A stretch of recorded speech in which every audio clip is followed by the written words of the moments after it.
Hey Fight Squad, what's up? My name is Chris Bardas and this is another Fightcast. Last night we talked about Conor McGregor's Q&A. After the UFC on Fox 23, Dana White answered. He commented on Conor's remarks about making the Floyd fight without the UFC and the F-bombs he threw at them, but also he looked a little bit upset and it makes sense. He said, "I've always shown Conor nothing but respect, and if he wants to go down that road with us, let me tell you, it will be an epic fall." He also said that there have been no new talks between Conor and Floyd and the UFC after Dana White did the proposal, and that he doesn't think that the fight will be made. According to him, the chances are about the same as me being the backup quarterback for Brady this Sunday. I don't know what you know about football, but that means no shot at all. And that's what we said yesterday too. Conor going to war with the UFC is gonna be an uphill battle that's gonna take a lot of time, and at the end it's not gonna be worth it for him. The UFC has the money and the power to either finish it quickly or drag it out so much that there's not gonna be a point for Conor to even try. I'm not in McGregor's head, but I think he knows it too, and Dana knows he knows it too, and that was a little bit of a warning, do your thing for the media, but don't take our indulgence for weakness. Just a little warning, don't take it too far. What do you think about Dana's warning? Do you think Conor should take it seriously? Do you think he should keep pushing on? Let us know in the comments below. Now, in the same interview, Dana White also tried to put a stop in Amanda Nunes' thoughts about going up a weight class and fighting the Holm de Randamie winner. He actually said that Nunes hasn't defended her title yet, which is false. Nunes won the title against Miesha Tate and then defended it against Ronda Rousey. It might be just a slip of the tongue, at the moment, but I don't think it helps his case when a lot of people are thinking that Dana White doesn't care for anyone else but Ronda Rousey. It's like he thought Ronda Rousey had to lose 2 times to lose the title. I have a feeling that the whole 145-pound division is gonna be a mess for women. I think the UFC made that division thinking that Ronda Rousey would beat Amanda Nunes and then go up a weight class to fight Holly Holm for the big rematch, the big grudge match, where they're gonna settle everything. The UFC is gonna make a lot of money, but now Amanda Nunes beat the crap out of Ronda Rousey and the plan is done. So Cyborg is out, they have to do the Holm de Randamie fight, but after that what? Now, moving away from Dana White, we go to a grappling match.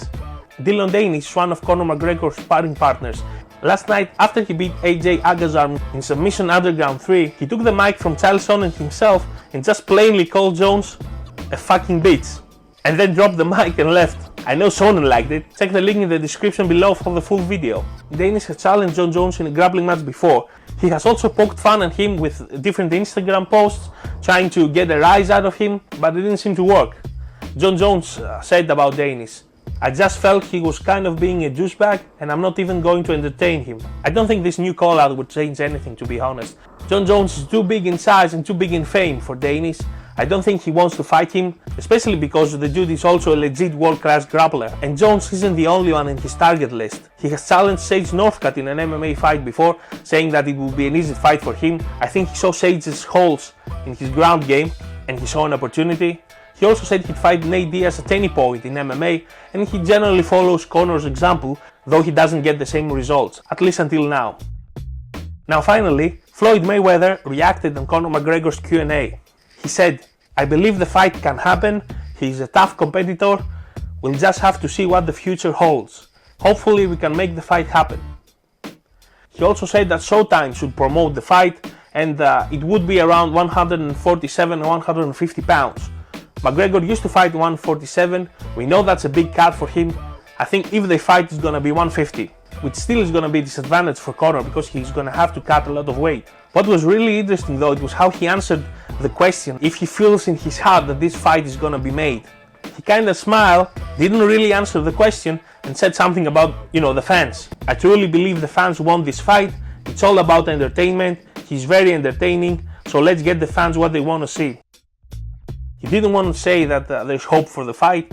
He also avoided saying that he wants to meet with Conor when the Irishman goes to Las Vegas and sit down and talk about the fight. That really didn't seem too confident, right?